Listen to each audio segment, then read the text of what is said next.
زندہ تھیں، باقی آپ کی ظاہر زمانے آدمی فوت ہو چکی تھیں، وہ چھوٹے چھوٹے ان کے بچے تھے.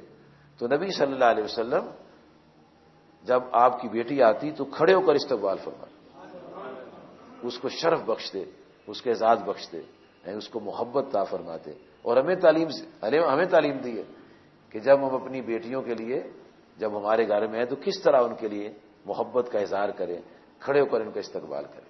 پھر ان کی تعلیم و تربیت اور کبھی ملکی معاملہ ہوتا، ملی معاملہ ہوتا، دین کا معاملہ ہوتا تو نبی صلی اللہ علیہ وسلم اپنی بیٹی کو بڑے خوبصورت انداز میں وہ تربیت دیتے کہ جو پوری امت کے لیے نمونہ بن گئے.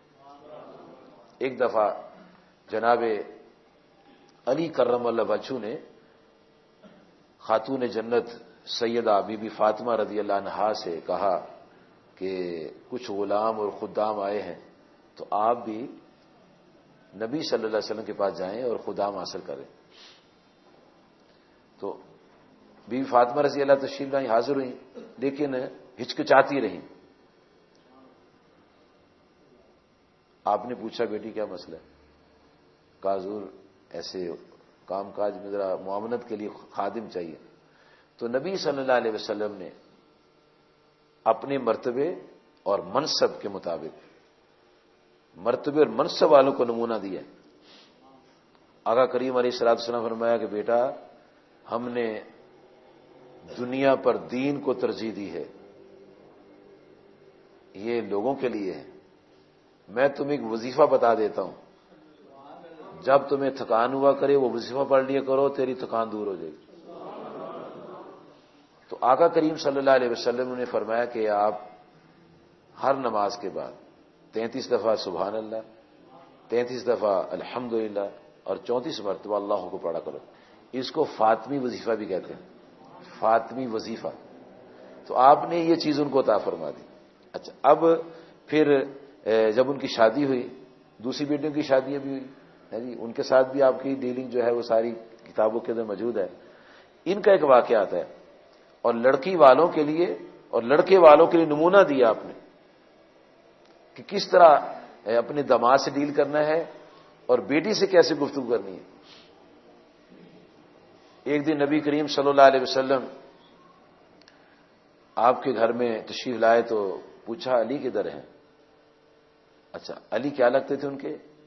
شوہر. تو انہوں نے کہا کہ یا رسول اللہ صلی اللہ علیہ وسلم آپ کے چچا کا بیٹا تھوڑا سا ناراض ہو کے کہیں گیا ہے. اب انہوں نے یعنی بات کس انداز میں کی؟ تو نبی صلی اللہ علیہ وسلم ان کے پیچھے گئے، دیکھا تو جناب علی کرم اللہ وجہ مسجد میں لیٹے ہوئے، اور یہ لڑکوں کے لیے نمونہ دے دیا کہ اگر کسی کا اپنی بیوی کے ساتھ کوئی الجھاؤ ہو جائے تو وہ مسجد میں چلا جائے. جناب علی مسجد میں چلے گئے کرم اللہ وجہ. اچھا، وہ وہاں وہ جا کے لیٹ گئے. اب ہوا چل رہی تھی تو آپ کی وہ مٹی جو تھی وہ اڑ کے آ رہی تھی. تو حضور صلی اللہ علیہ وسلم نے جھڑکا نہیں ہے، دھمکی نہیں لگائی ہے، برا بلا نہیں کہا ہے جی، کہ ان کے خلاف کوئی گفتگو نہیں فرمائی ہے، بلکہ آپ ان کے جسم سے مٹی کو صاف کر رہے ہیں اور فرمایا کم ابو تراب، کم یا ابی تراب. آپ کو ابھی تراب کا خطابی کنیت بھی دے دی، چونکہ مٹی آپ پر چڑھی ہوئی تھی نا، تو کہا ہے مٹی کے باپ کھڑا ہو جا، یعنی تو مٹی میں لت پت ہے، ادھر لیٹا ہوا ہے. تو مٹی آپ کی اس میں صاف کی ہے اور پھر ان کو گھر لے کر آیا. کوئی مقابلہ بازی، کوئی نفرت، کوئی برا بلا، کوئی ادھر ادھر کی بات نہیں فرمائی، پیار کر کے گھر لے آئے. تو آقا صلی اللہ علیہ وسلم نے بیٹی اور داماد کے لیے اپنی بیٹیوں سے نمونہ دیا کہ جب داماد اور بیٹی کا مسئلہ کوئی تھوڑا سا کسی کا الجھ جاتا ہے تو داماد سے پیار کرنا چاہیے، معاملے کو بگاڑنا چاہیے بلکہ معاملے کو سلجھانا چاہیے.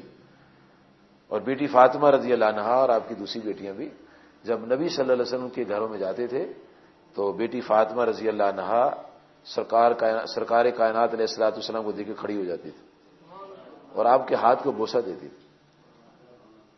تو اللہ تبارک و تعالیٰ کی ذات پاک نے نبی کریم صلی اللہ علیہ وسلم ہمارے لیے اتنی نعمتیں لے کر آئے ہیں اللہ تعالیٰ کی طرف سے کہ ہم اس کا اندازہ نہیں کر سکتے. اللہ تعالیٰ فرماتے وَإِن تَعُدُّوا نِعْمَتَ اللَّهِ لَا تُحْصُوهَا، اگر تم نعمتوں گننا شروع کرو تو گن نہیں سکتے.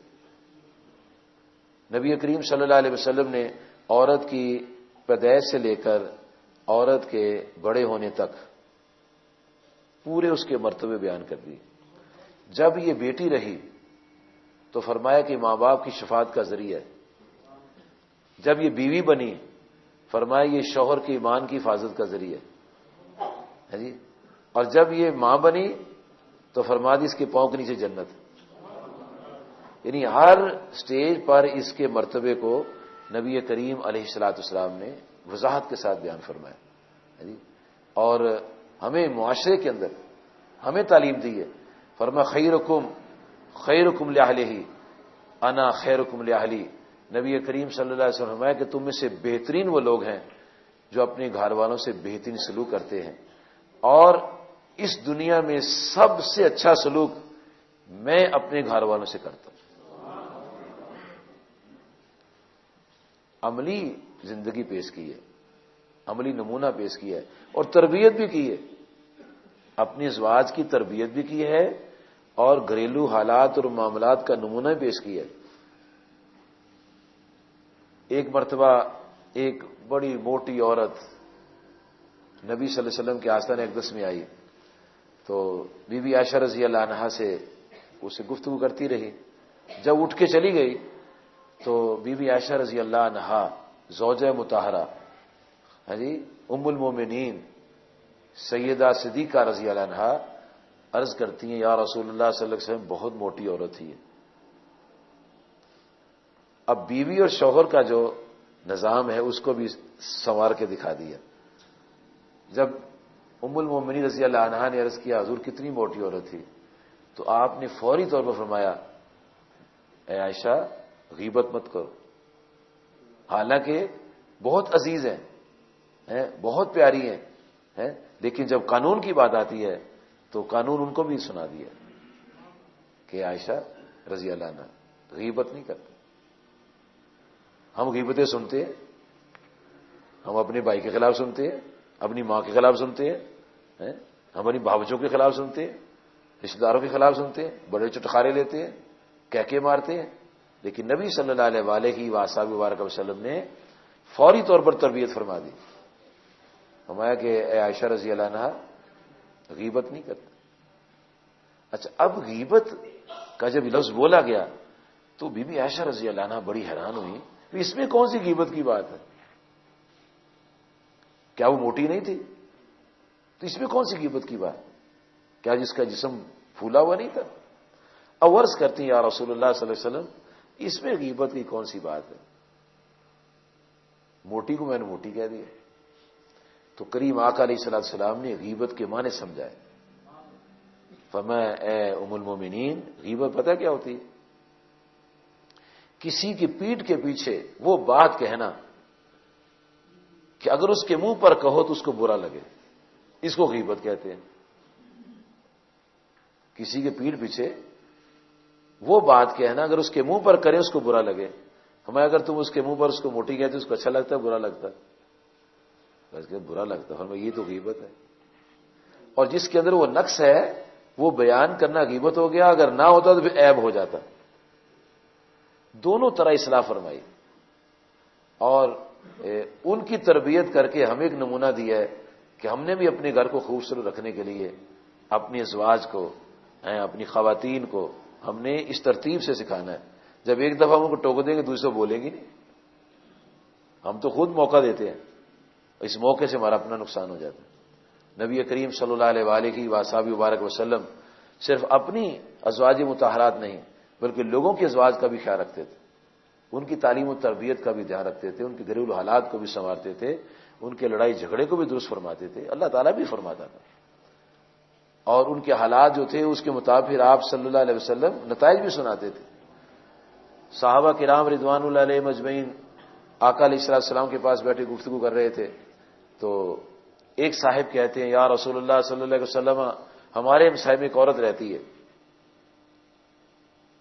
بڑی عبادت کرتی لیکن اس میں ایک عیب ہے.